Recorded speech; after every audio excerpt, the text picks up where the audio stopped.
Hello, welcome and good morning. Today, it's a very interesting topic for me. I'm going to prophesize um, about the future of data platforms. Maybe a few years down the line, when I look back, I might say, what were they thinking? Am I an idiot? Or maybe I'll say, maybe I'm a genius. So let's see what that is. For that, we'll have to go a few years into the future. But from the idea of the talk came from what I've experienced over the last few years at a company like Lyft, and how we were struggling to find the right balance between machine learning and data and the combination of both. And through these learnings, these are some of the learnings I captured in the talk and tried to put them together today for you guys. So before we start, let's look at the agenda. So one of the things is, why do we even think that data platform and machine learning platforms are similar, or there are some there's some changes that need to happen, and that's the motivation that I'll try to start with the talk, and then I'll lay down the use cases that I've observed while working closely with users using both of our platforms, and hopefully I'll be able to evoke that, hey, flight is a solution to some of these problems at least, and we need to solve some more, and then I'll conclude the talk. All right, so I guess everybody is aware of data platforms. We're mostly nowadays talking about machine learning and machine learning platforms, and doing effective and efficient machine learning. So machine learning, from our point of view, is just machine learning code, right? But there is so much more to it. And in this view of the world, we think data platforms produce data, and machine learning platforms consume that data. And after they consume the data, they produce a model, which are artifacts, and things go on after that point. And there's a strict differentiation, and this differentiation is not only in our mindset; it's also in organizational structures. And sometimes that brings in inefficiencies in the system. So I'll take an example at Lyft. So this diagram is like, think about if Lyft was a connected graph. All of the teams within Lyft were connected with arrows, and the boxes represent the teams. The graph would be pretty big. It's not fully representative. This is a zoomed in section of part of the graph. Now it's really old. These arrows keep on evolving, and it's and more arrows get added usually. So the boxes here represent the teams, as I said, and the arrows represent the flow of data or models or information between these teams. And if you see, it's extremely intricate. Like every team that sometimes doesn't even know how the data that they're generating is being used by another team. And sometimes they're not even generating just data, they're generating artifacts like models, and that's consumed downstream by a team which uses that model to generate more data, and which passes it down to another team, and so on. And this is a interesting cycle that happens where data gets passed on and on and on, and we lose focus, and we actually think about this in the previous diagram. We produce the data in data platform and consume in MO platform. Constantly crossing this boundary, we lose focus on what happened with that data and how was it consumed. So in my view, it's actually, this is more like the real world picture that happens.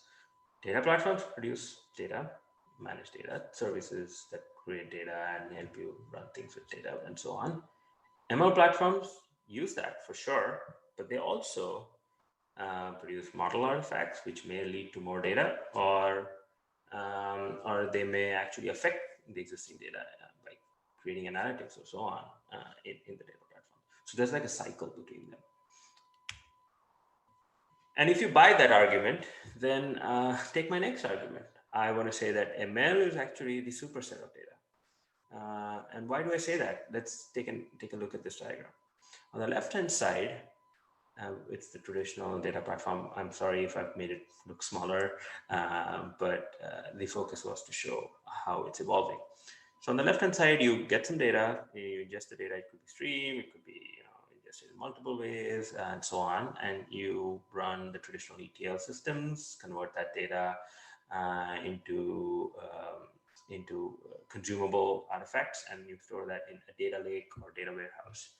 On the right-hand side of that data warehouse is all the ML stuff. You consume that data and you do another level of transformation usually.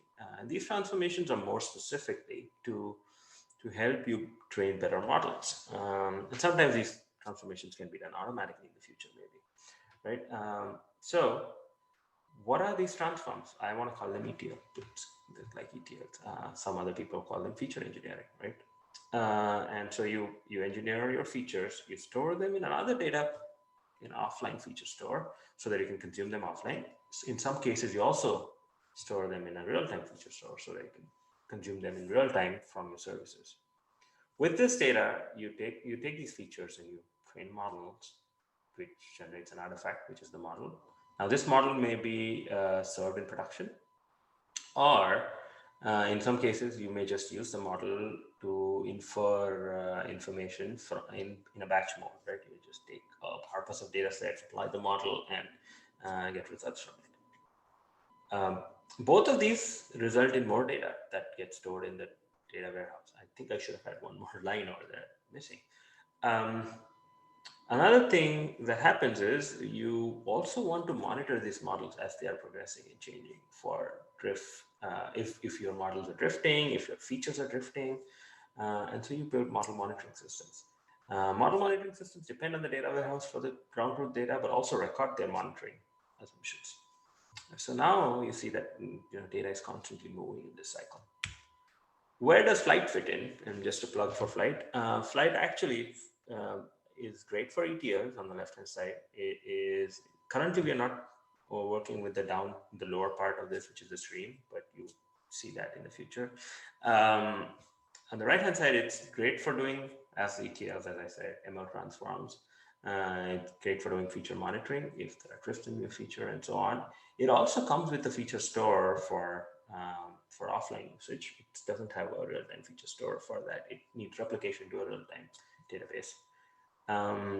It comes with, definitely works with model training across different platforms in SageMaker, native Kubernetes, distributed training, and so on. And it comes with an artifact store, which is versioned and easy to discover. It allows you to run batch inference, and most of the model monitoring systems are written, at least at Lyft, are written on top of Flight. Okay, so let's talk about, now that we think that ML and data platforms are combined. Through the last few years, as I was working with the users, we got various set of requirements from them. Sometimes they were requirements, sometimes they were complaints, sometimes they were questions. And what I've done is I've tried to distill them into the next few slides. So number one thing that we heard from the users is that they don't want to manage machines, right? The user personas that use data and ML platform is varied. We always think there is a data scientist, sometimes a research scientist. There are data engineers, and then there are ML engineers. But there are also the other regular product engineers, because many times most of the products today have machine learning in them. And if they have machine learning in them, you need infrastructure to serve, to create models, and to build models. And they are very focused on, and they want capabilities to do all of the work in a very, very service style way. Like they've learned some techniques of how to manage software at scale, and they want to take those techniques to machine learning also. But through all of these users, one thing was common: they did not want infrastructure. Like, as in, if they would have it, they would never think about a machine or a failure in a machine ever. They only want to care about their business logic and iterate through it very quickly. They want to develop it in isolation, and by isolation here means that if there is a user within a team, and if there are multiple users within that team building either the same model or different parts of a model or different parts of a pipeline, they want to work in isolation, at least during the iteration phase, and then merge into the master. And if there are multiple teams, they want to work in complete isolation, and they want to be unaware of each other, so that effects of multi-tenancy are minimized. They also want to alter resources and scale resources on demand. They want GPUs, CPUs, memory, and storage, and they just want them to happen. And And some of these resources are very expensive, like GPUs, right? And on demand, creating machines is actually simpler and cheaper rather than creating machines and keeping them around for a while the usage is less than 10%. And eventually, once they move to production, they want seamless scalability, right? When you're iterating on a model and an idea or a pipeline, you need very few resources. But as you move into production, you probably want to work on the entire data set, and that might take higher scalability. And the scalability requirements are very different. Like when you're iterating, the scalability requirements are bursty, on demand. When you are in production, the scalability requirements are consistent, but very predictable. And they want to access all of these resources still with any UI, CLI, and RPC clients. Um, and the one last thing that we actually assumed after running this for a while is that everybody wants to control costs, because machine learning and data processes tend to get very expensive very quickly. The other set of use cases were around how they want to use the platform. And this actually is very important because we want to learn what the user's workflows are. What does the user really do? So a user typically comes to, whenever they're faced with a problem, they start with one thing, like I want to write a model, or I want to write a query to get some data for analytics, or I want to write a Spark job to do some processing, or a transformation, right? Um, Once they have that, and they do that usually locally or in a Jupyter notebook or in a hosted environment somewhere, right, on one box. Once they have that, they want to quickly scale it up, either scale it up vertically to a bigger machine or scale it up horizontally to multiple machines. Once they have scaled it up, they want to maybe create a pipeline, like a single node pipeline in some cases, or maybe attach different other parts to it. Like, let's say if you're training a model, you may want to take the feature engineering part, attach that to the model training, and then a validation part and attach that to the model training. Once they have a pipeline, they want to run that pipeline on demand, just so that they make sure everything runs fine. Or maybe that's how it is. The model is built on demand only. They may also want to run it on a schedule. So you run it every hour, every minute, every day. Once it's running in production, or even when they're debugging and iteration run, they want to retrieve results for all the pipelines, and they want to know exactly what happened and how it progressed. The third set of use cases was around how they experiment. The experimentation is very interesting because we generate a lot of models, and when you're running an experiment, let's assume a batch experiment where you're using a model to classify some data sets. You want to parameterize those experiments. You want to try a set of coefficients or another set of coefficients to figure out which one works better in real world. Because even if you had a great simulation environment, you think your validation test showed that model A was better, there was probably a closed model B, which usually may outperform the model A in real world. So you want to keep those two close together, and you want to run them potentially simultaneously on different schedules. You want to visualize the results of those models. Um, you also want and users don't really think about time as something special, which some of the systems today in the world do, where it's on a schedule and then time is the important thing over there. Instead, they think time as a parameter because they may want to run something as if it's yesterday, or they may want to run something as if it was 1 month ago. But through all of this, they want to know how the data evolved and what led to this model. Because sometimes things fail in production, and then you want to go back in time and explain why this happened. And as you scale and you deploy things to production, you want some dynamism. And this dynamism, let me give an example. Till yesterday, Lyft was not available in all geographies. And today we added a new geography. I want to add that new geography to the production run. And this should dynamically alter the pipeline just like a hit of a button. Or sometimes you want to use the data input to decide that some regions should be trained, while some other regions should not be. You may also, like if you're doing map generation and mapping, you may want to change how you actually affect the entire cost structure of your generation, because map generation is extremely expensive. Google spent more than $1 billion on generating maps. You want to affect the cost of that based on what inputs you received.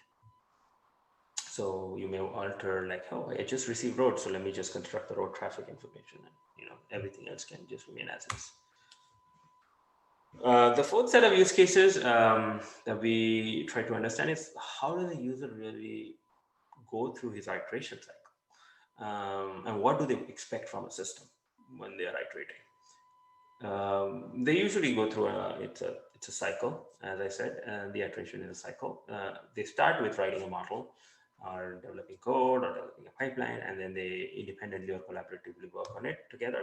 And once they're working on it, they quickly want to run it locally, but local quickly gets into the way because they want to run it at scale, because some of the data is only available at scale. So they want to run it remote. Then they want to then they eventually want to, like, if something fails in production, in remote, they want to quickly debug and track results, and understand what happened, look at the logs and stats and so on. And then once, if they're not happy, then they go back to development and training, and this cycle continues till they find an exit point, and the exit point is that they're happy with the model. While they're doing this, they have some requirements. Like they don't want to affect production. Let's say this model is already in production, and now you're writing a version 2 of the model. You don't want to affect production. You want to write, and this is happening more and more. I see that we find that for some tools, it's better to write code in some languages. So they want to, and users are proficient in those languages. So they want to use those languages to write code. But Python by far is the lingua franca of ML and data going forward. So they want special treatment in Python. And they want to, and if they are running something in iteration, they want to reuse expensive computations that don't change. So if I'm not changing a query, I don't want to recompute the query again and again. Let's just let that query be set, and let me just run to the next bit. All right, and now let's say they're very happy, everything goes to production. The next set of use cases or requirements is essentially around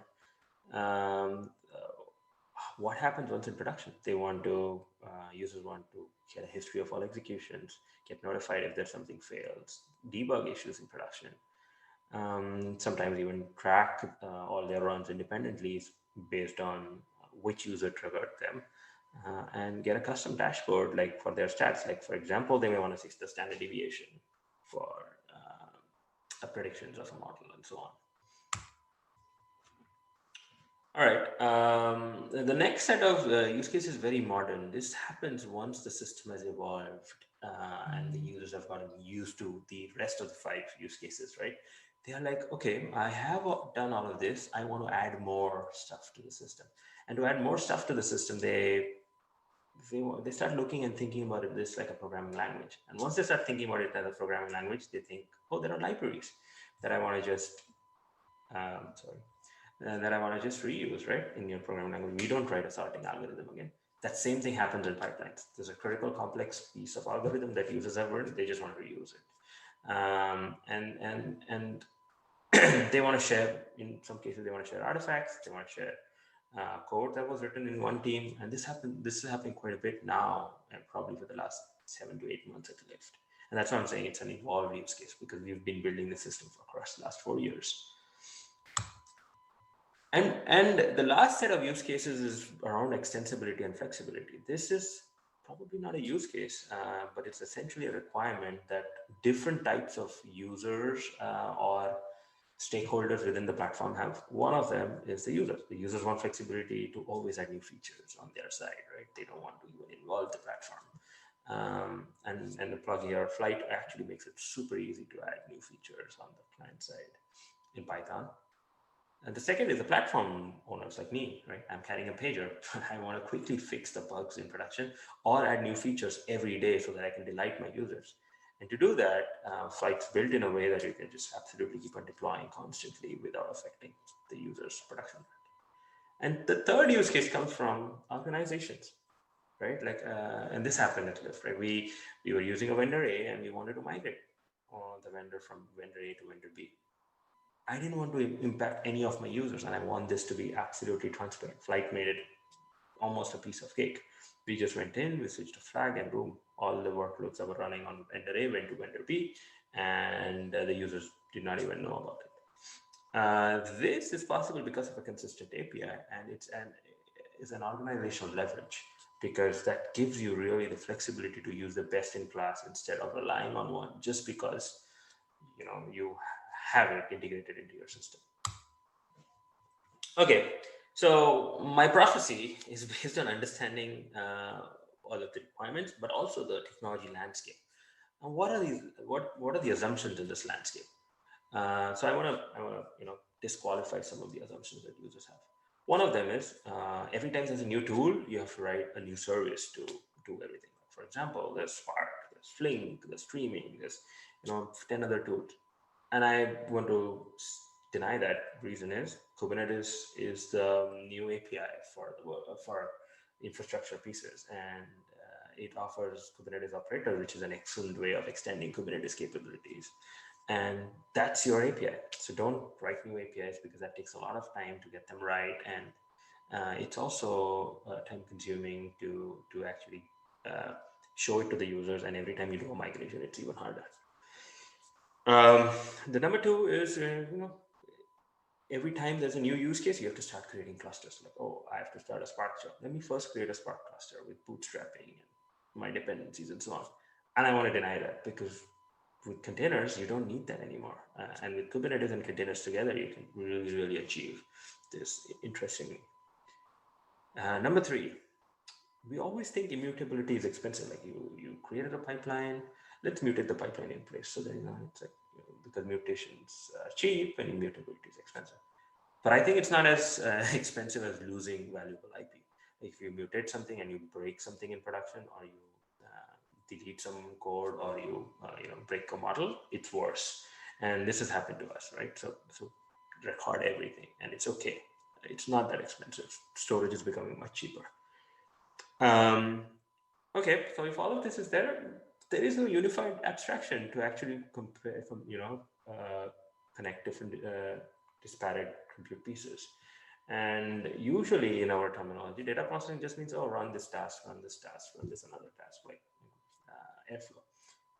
And I'm going to say that's not the case. There is a different way of doing it. Think again. Welcome to Flight.